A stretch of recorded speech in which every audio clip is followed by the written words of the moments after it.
सवाल है देसी आम क्या होते हैं, देसी आम का पेड़ कैसा होता है। तो फ्रेंड्स आपको बताना चाहता हूँ, देसी आम के पेड़ हमने ऑलरेडी डाले हुई है मेरी वीडियो प्लेलिस्ट में।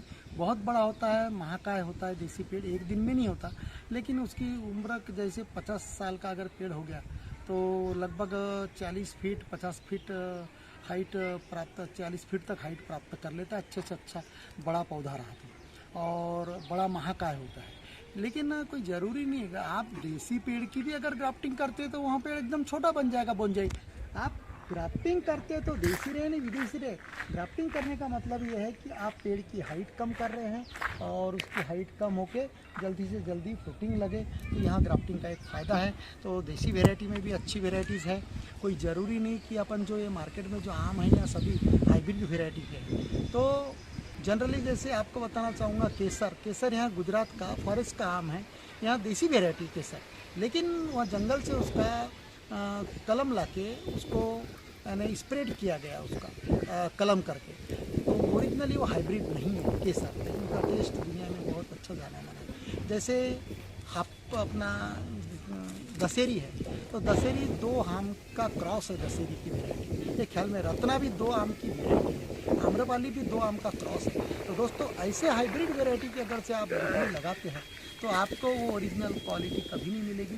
100 प्लांट लगाओगे गुठली के दशहरी के तो आपको 1 प्लांट ओरिजिनल क्वालिटी मिल सकता है, अदरवाइज। तो उसी प्रकार की कहानी मैं बताना चाहूँगा। तो देखिएगा यहाँ देसी आम, देखिएगा यह देसी आम, तो इसकी कहानी मैं बताना चाहूँगा कि आपको पहले ही बता दूँ, दशहरी यहाँ वेराइटी 2 आम से मिलकर बनाई हुई है। इसलिए दशहरी के हमारे फ्रेंड ने जब गुठली लगाए थे तो कुछ दिन बाद बड़ा होने के बाद इस प्रकार का मैंगो फला, तो यहाँ देसी वेराइटी ओरिजिनल वेराइटी पे उतर गया। तो इस प्रकार देसी आम होता है, इससे भी 2 पट 3 पट होता है देसी आम। ऐसा कोई ज़रूरी नहीं, देसी आम में भी आपको अच्छी वेराइटीज मिलेगी। आधा किलो तक की भी वेराइटी देसी आम में मिलती है, ऐसा कुछ नहीं है। लेकिन देसी आम की जनरली जो गुठलियाँ जो मैं आपको प्रीफर किया हूँ, इस प्रकार आम है, इससे बड़ा साइज का भी आम होता है। लेकिन देसी आम की गुठली जो होती है उसकी गुठली पतली नहीं होती, मोटी होती है, गोलाकार होती है, और उससे जो पौधा निकलता है वह स्ट्रॉन्ग निकलता है और कलम करने के लिए भी बहुत ज़बरदस्त होता है। और जो पतली गुठलियाँ होती है, जैसे आप अगर से दशहरी की गुठली देखेंगे तो पतली होती है, तो ऐसे मैंगो की अगर आप गुठलियाँ अगर से लगाते हैं तो उसकी जड़ें टेढ़ी मेढ़ी गोल गोल जाती ज़मीन में, इसलिए वहाँ पौधा ग्राफ्टिंग के लिए इस्तेमाल नहीं किया जाता। तो इस प्रकार जो देसी आम जो होता है जिसकी गुठली गोलाकार होती है, अंडे जैसी गोल होती है, तो उन्हीं गुठलियों से जो पौधे निकलते हैं वो सॉलिड होते हैं। उनका जो टैप रूट रहता है ज़मीन में सीधा ज़मीन फोड़। हाय फ्रेंड, देखिएगा यहाँ सीड, देखिएगा गोलाकार सीड है, देखिएगा इस प्रकार मोटाई देखिएगा। यहाँ आम का साइज छोटा था इसलिए इसकी गुठलियाँ इस प्रकार की, लेकिन जब आप इससे बड़ा देसी आम अगर से सिलेक्ट करते हैं तो इससे डबल मोटी आपको सीड मिलेगी। फिर भी इस आम की भी सीड बहुत उपयोगी है। जैसी इस प्रकार गोलाई वाली सीड्स आप अभी कलेक्ट कर लीजिएगा और बेड बना लीजिएगा गोबर खाद पत्तियों का, और बेड बनाने के बाद उस पर बिछा दीजिएगा और उस पर लगभग 1 इंच आप कंपोस्ट डाल दीजिएगा और कंटिन्यू पानी डालते रहिएगा। अगर से आपको अर्ली ग्राफ्टिंग स्टार्ट करनी है तो जल्दी से जल्दी ग्राफ्टिंग स्टार्ट करें। अभी अगर आपको गुठलियाँ ऐसी मिलती है, आपको आम की मैंगो की कंसीडर करो, तो आप इन गुठलियों को बेड बना के इसे पानी डालते रहिएगा हर दिन, तो आपको 25 से 30 दिन के अंदर नए पौधे मिल जाएंगे।